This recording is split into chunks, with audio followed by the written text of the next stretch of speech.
सदन पावन आरती करें। करो भगत हो आरती रामायण की, तुम करो भगत हो आरती रामायण की, रामायण की, रामायण की, रामायण की, करो भगत हो आरती रामायण की, करो भगत हो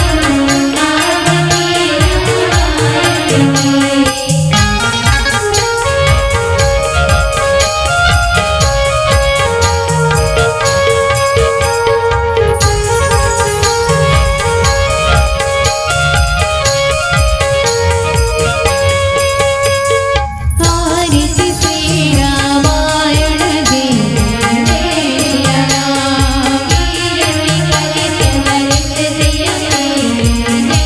जय राम दावत ब्रह्मा दिग मुनि नारद, जय राम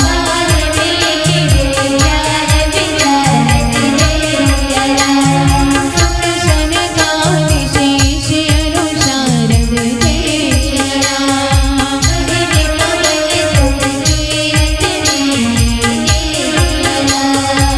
दावत वेद पुराण आज दस, जय राम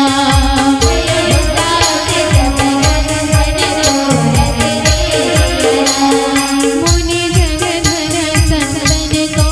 सर्वस, जय राम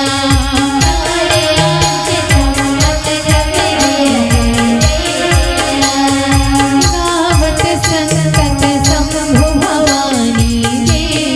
राम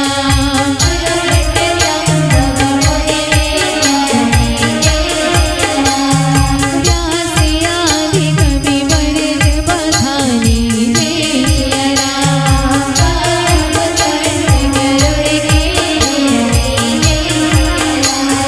मनि मन हरणि विषय रसखी की, जय राम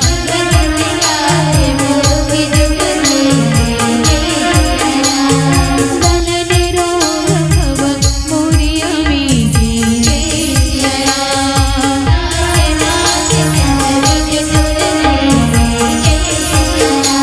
रामायण की, रामायण की, रामायण की, रामायण की, करो भगत हो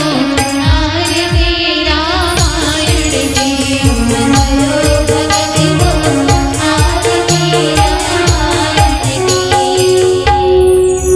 ओम कर्पूर गौरम करुणावतारम संसारसारम भुजगेन्द्रहारम सदा वसन्तं हृदयारविन्दे भवं भवानी शैतं नमामि। त्वमेव माता च पिता त्वमेव, त्वमेव बन्धुः च सखा त्वमेव, त्वमेव विद्या दृढं त्वमेव, त्वमेव सर्वं मम देव देव। ॐ यानि कानि च पापानि ज्ञातज्ञातकृतानि च तानि सर्वाणि नश्यन्ति प्रदक्षिणां पदे पदे। लागे झरन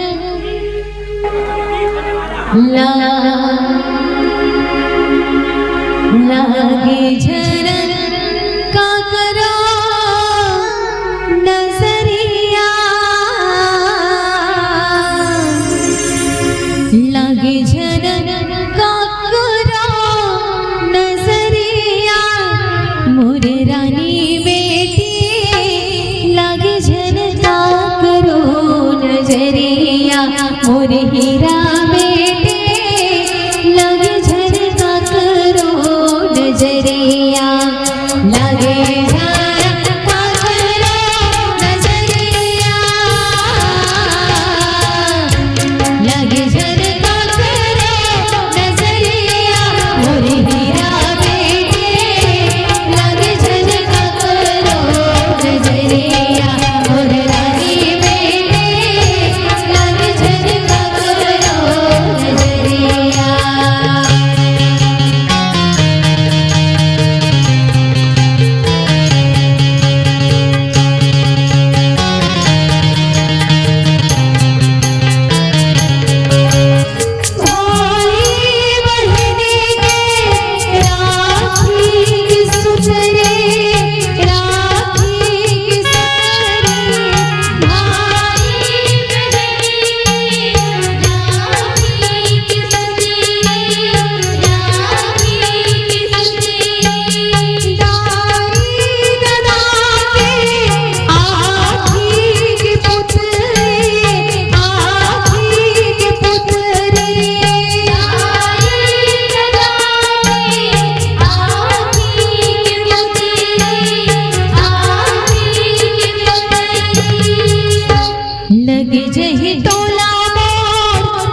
लागी झटका करो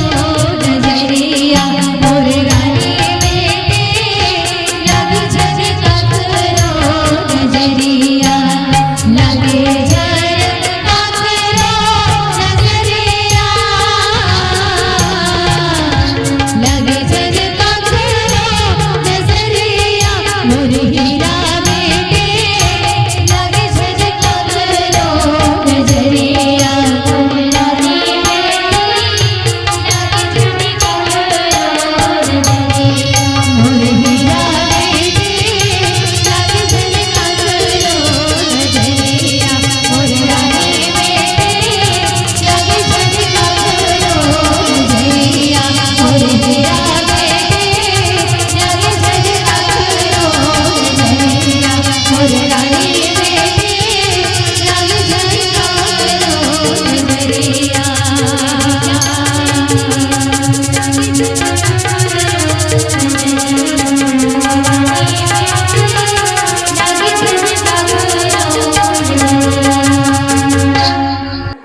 बहुत बहुत